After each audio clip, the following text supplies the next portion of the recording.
So if you watched the previous video on taking this brake assembly all apart, this is a 1970 Dodge Monaco, rear end, rear brakes. It's an 8 3/4 Mopar Chrysler. So this is the original backing plate. You've seen it in the last video. It's all rusty and everything. This has been sandblasted, repainted, everything. The only thing I've done off camera here is replace the wheel cylinder. I'd mentioned these are new, but they were kind of cheap and they're kind of cruddy quality. So I went ahead and replaced those. So the only thing I did here was there's just two bolts that hold this onto the back. Bolts in like that. Bolts come in from the back. And tighten those down. So that's not really anything to show there on camera. Plus I got it mounted to this board. So a couple reasons I got it mounted to this board, just for reference. Number one, it's easy to make a video off this side. But the other thing is, I have the rear end still tore apart. The frame's got to be finished and stuff before I put the rear end in. And I figured I'd just leave the bare housing so I can mount the housing and everything to my suspension and then assemble the full rear end. So I'm going to go ahead and assemble the brakes off the truck.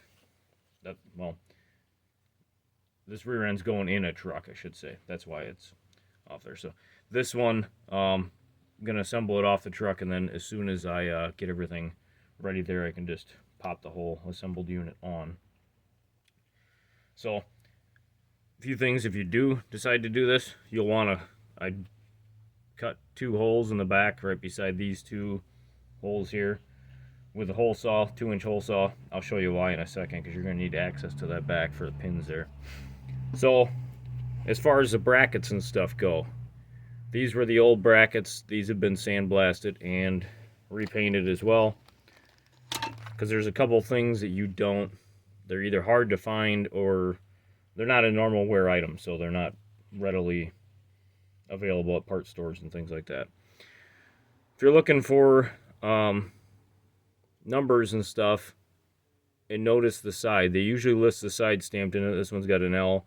This other bar's got an L on it and stuff too. You can reference a manual and stuff for what they should look like, but these should be the exact opposite of the right side. Okay. If you've heard people mention that these are a mirror image of each other, it's true. You've seen when I took apart the other side that somebody had put the shoes on the wrong side. You do have the long one, this one here. That's going to go towards the back. So this will be the back on this side. And then the shorter one, as far as the material goes, when I mentioned shorter, I meant the length of this material is actually shorter. Some of these are the same size all the way around, and it doesn't matter if I do have a shorter one, put it always to the front. Okay, this part of the steel will be the same size, it's just the actual material will be shorter on it. So if you get these screwed up when you go to take them off and you blasted them and everything, if you look at, in this particular one anyway, they got it stamped out. It could go on either side. Everything's made so it could go on left or right. But this was already installed, so it was already manufactured for one side. If you note this hole down here, you see that's where the emergency or parking brake cable comes through, and this side is actually blocked off.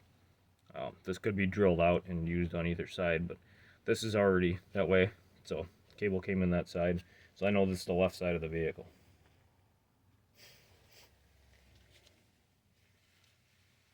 So one thing we got to do, it doesn't matter which brand and stuff you get of this, or if you use anti-seize or some sort of wheel bearing grease or something you need to use, okay? This is a brake and caliper grease. You're going to put this on all the contact points where metal to metal is contacting. So if you look at these pads right here, there's 3 on each side, okay? If you look at the shoe hardware, this actually has 3, and they match up with that. Those will actually push in and rub and stuff on that. So if you ever hear drum brakes and stuff where somebody either pushes on the brake or lets off the brake and you hear a slight little squeak, back there, chances are these are all dry and probably rusted and stuff.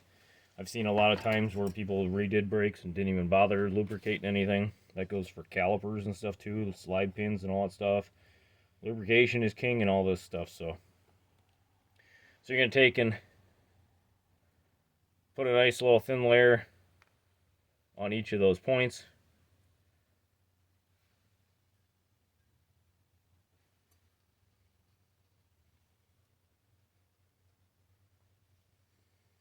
You obviously don't want to get this on the brake material or anything like that.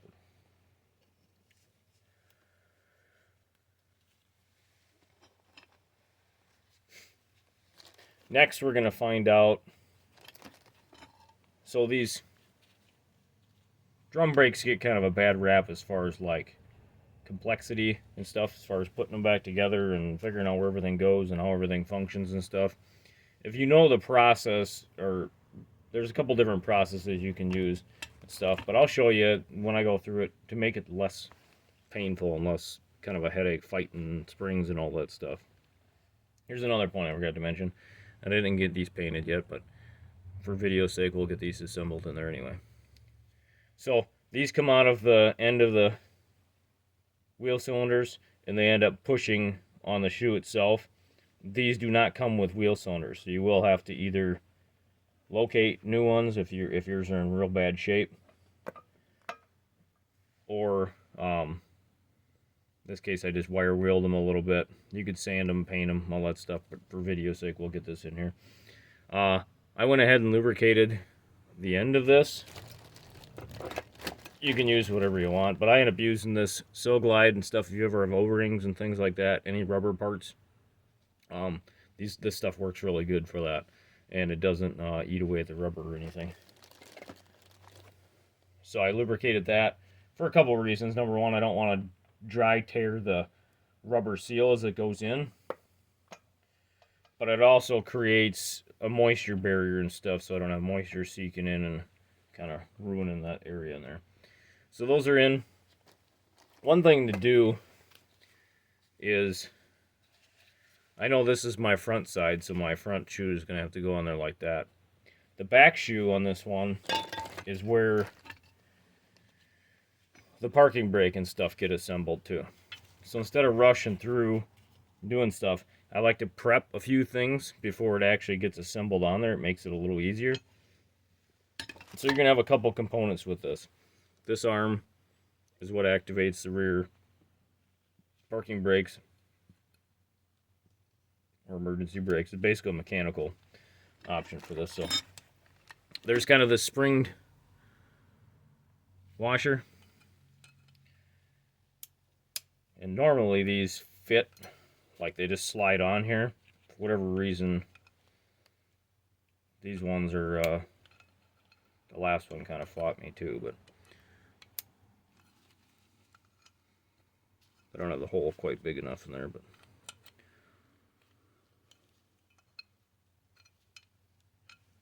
okay, so we got that on.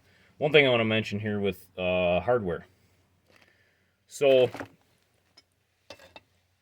I always replace as many parts as I can get my hands on for these things. They're cheap as far as that goes. So this is just, I'm not promoting any brand and stuff here, but here's one package I got. This particular one is going to come with all of the spring hardware for both sides for like retaining return springs for the most part, okay? And I'll show you all these parts as we get them out. That'll cover two sides. For the emergency brake, or I should say the self-adjusting side, we'll cover that when we get to it. That and that first package is all universal. There's doubles of everything in there. These ones, which are this box here, go only to, like this one I marked left on that. I looked it up. So there are side specific, okay? And see how there's very few parts in there? These don't come in the regular kit. So these only go to one side. They're all opposite each other. There's a couple matching parts in here, but most of the stuff is different. Okay, or at least half of it. So you need those 2 sets. A couple things it didn't come with, I showed those spreader bars and the actuator and stuff. Some kits do, some kits don't, but it didn't come with this spring either on that bar. Which that one I'll assemble back on here anyway, so that way it's on.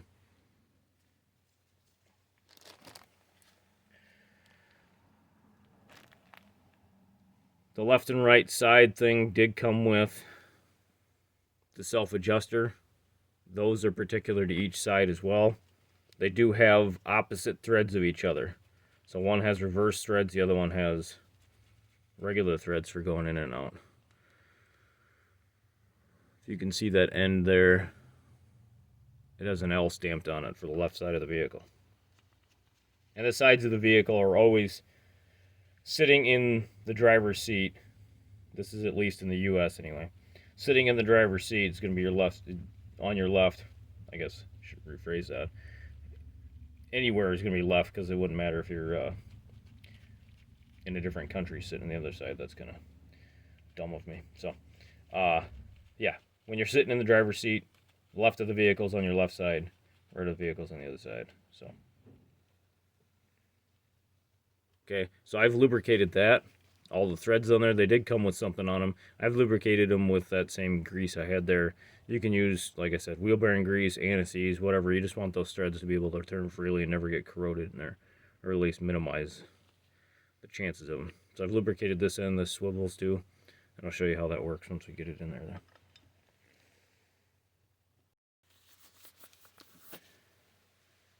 Alright, so this next part can be a pain in the butt, but so we're going to go in this top hole with this arm, and you see it swings on that. This spring tension part is the part where sometimes I'll actually clamp it into a vise to get it to work. I'm going to try a small pair of vice grips here. I don't know if I'll actually get it or not.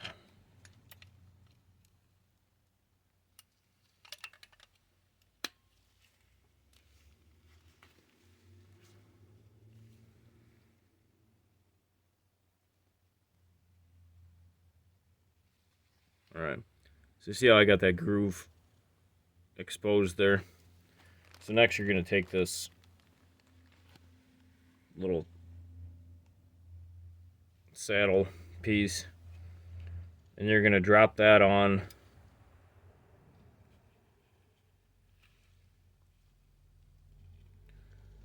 and it might take a little bit to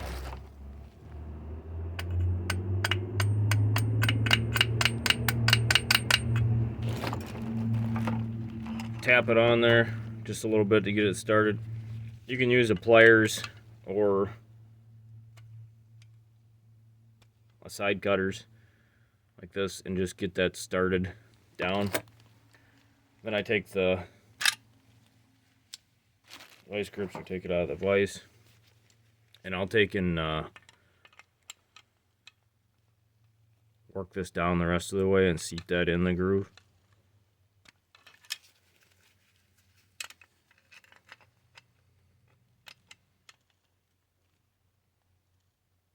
Okay, that's all the way down. Next thing you want to do is rotate that out a little bit so you gain access to it.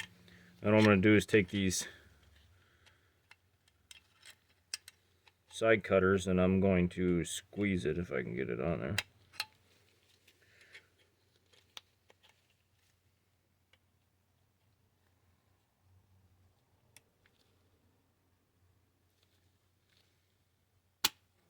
And you're just pinching that a little bit to keep it from sliding off.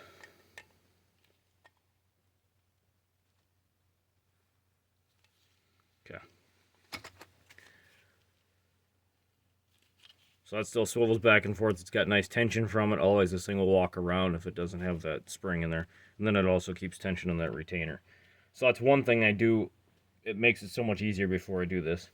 Before you assemble them onto the backing plate. Another thing that's easier when it's on the vehicle is you would connect the parking brake cable now, because it's easy to maneuver this thing around, connect it, get it assembled in there. And this is the shoe that I'll go ahead and put on first, okay? So, it says a couple things. You've seen in the little one I took it apart. And all these drum brakes, some of them are a little different, but a lot of them have the same function, and a lot of parts work the same way. There's a lot of stuff that's similar to it. Okay, so I got this little cap. This is a retainer cap, spring, and a pin. Okay, this is why I left a hole in the back side of this wood. So I'm gonna take that pin and go back from it through the back of this. Okay, and then that hangs in there. You might ask, oh, why didn't I just hang those pins in there before mounting it to the board?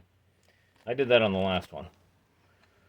But you need to gain your access to the back of that with a finger to keep that thing in the hole and straight and as far forward as possible in there. Okay, I'm going to line this up here, get that on there like that. You're going to kind of hold tension on it a little bit, push that in, and I'm going to drop it out on the floor now.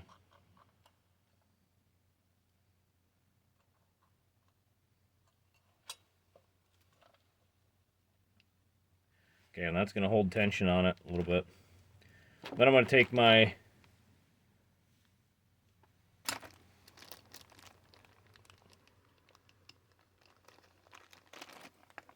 brake tool there and stack those parts on it.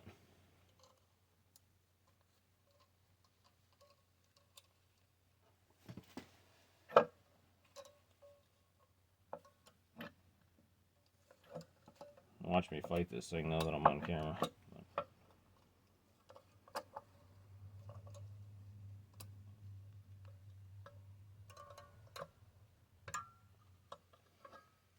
Okay. All yours pushing that in there, and that slot you're turning, it's got this stud here, and then the half slot, you're just putting it on, turning it, locks in.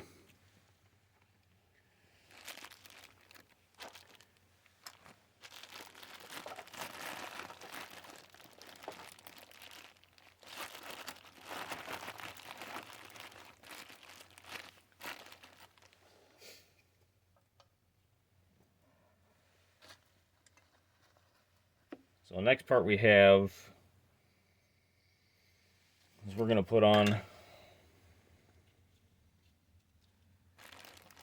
the front shoe. We're going to put this pin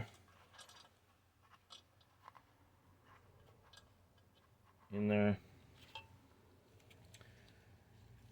Front shoe's going to go down. This bar is the equalizer bar that goes from the parking brake thing, pushes over on this one at the same time.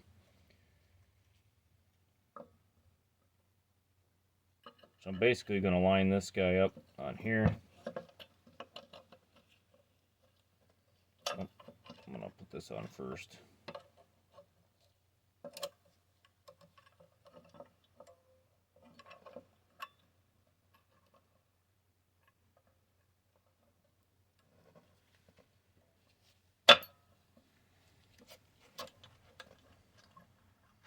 Get all that started, and then I'm going to put the pin back in the bottom here. See if I can balance all this stuff again. And then get my spring, my retainer cup, and my tool.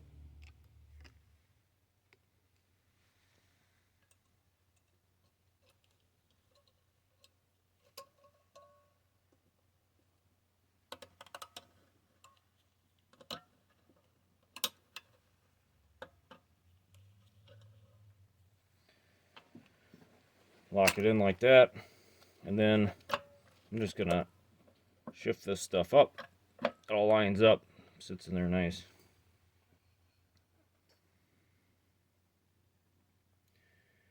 Next, we're gonna work on the top springs up here, retainer stuff. So there's one retainer bar. This was already part that I redid. This goes on here like that. Basically keeps these from pulling forward, rubbing on anything. Keeps them all lined up. Then we're going to go into our bag for our self-adjusting parts, and we got one part in here. This will be our cable and tension spring, and I like to take and put the crimp side up against the back of this. It sits a little nicer. So you're going to take and hold that on there. You grab one of these return springs, clip it in back here like that. Then you'll have the other brake tool, and you're going to grab the end.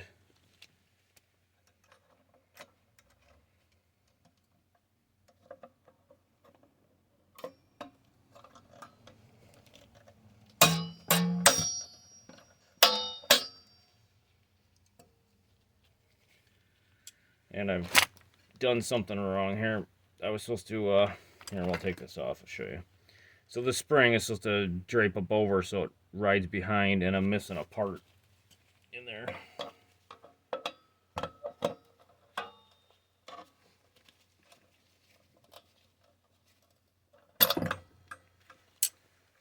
Okay, we need a second part. We need the cable guide.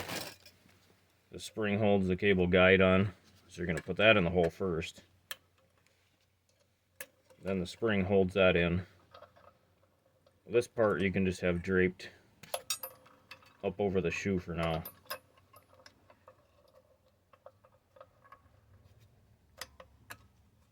Somewhere out of the way for the spring.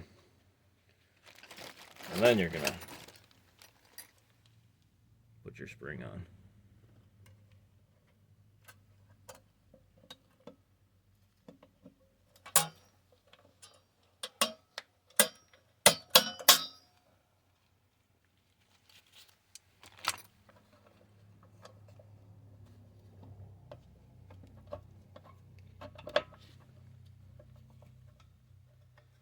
Okay, and we can leave this off to the side for now. We don't need it yet. We're going to go to this other side.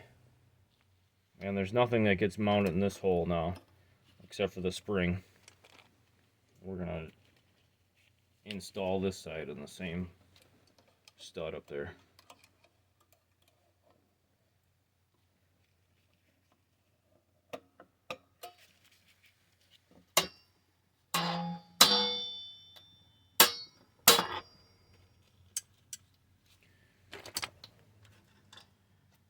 Okay, and then we're going to make sure this is at least that so it can go down. So that part's all tensioned down there. Now we're going to go for our adjuster down here.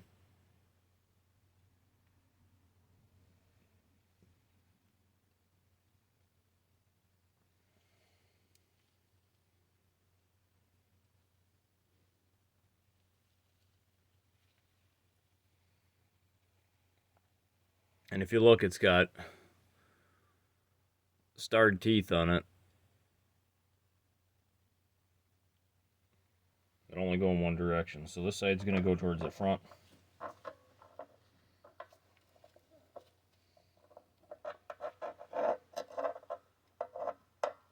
And the last one of these, this same side, had to be filed out just a touch, just to get it to fit on that shoe. Alright, so I filed that out just a little bit. Now we're going to get these to come together here. Now another thing in the adjuster bag is we have this little stud.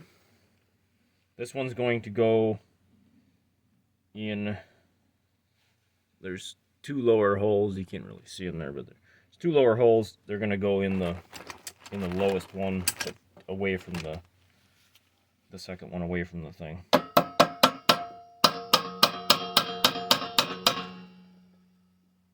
And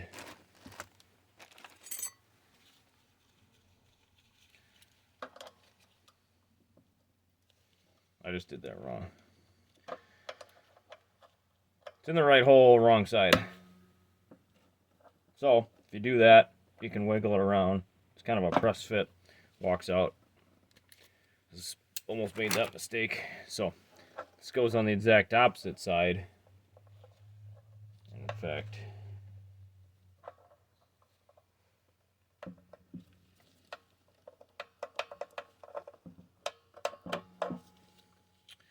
I've got that in there backwards as well. I was remembering what I did on the other side. That's the problem. So you want to make sure these are the opposite of each other.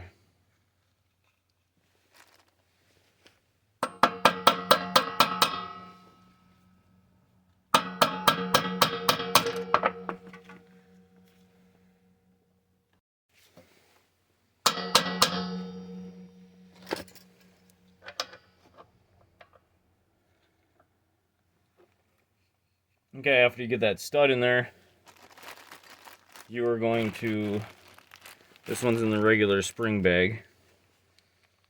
This is the return spring or tension spring. And this one's going to go in this small hole on this side, and then come down to that small hole in front of that stud.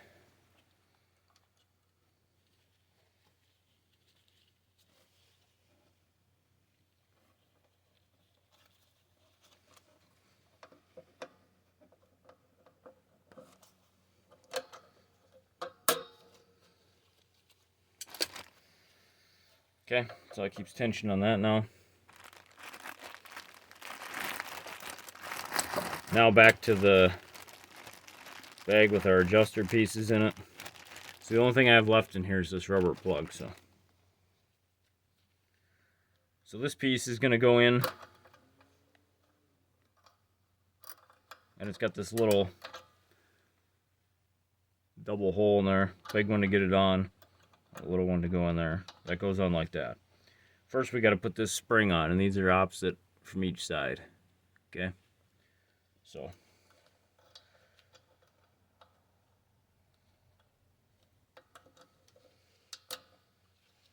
that slides onto that stud, a little kick out in the back. Then this goes on there like that. Then I usually like to take a small screwdriver and get from the back side, and then you're going to bring that up over top of it. So that keeps tension down on it to go down like that. Now we got our cable.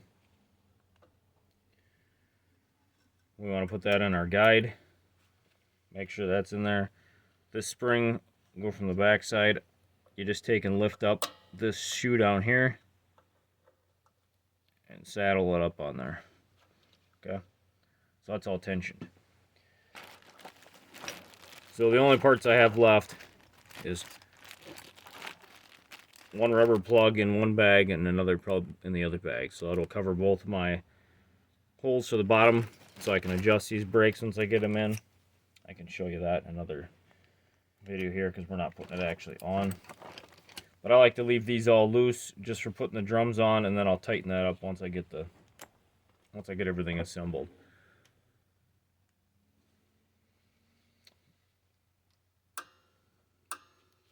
But you see, this keeps it, you make sure it works for turning, and it shouldn't go back the other direction because that all is tension and holds that all in place.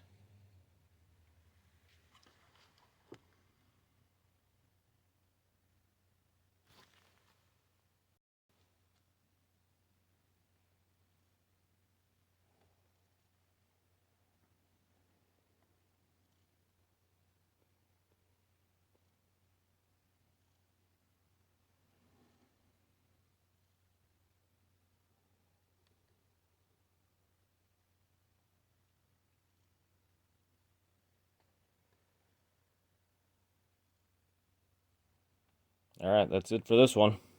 Thanks for watching again.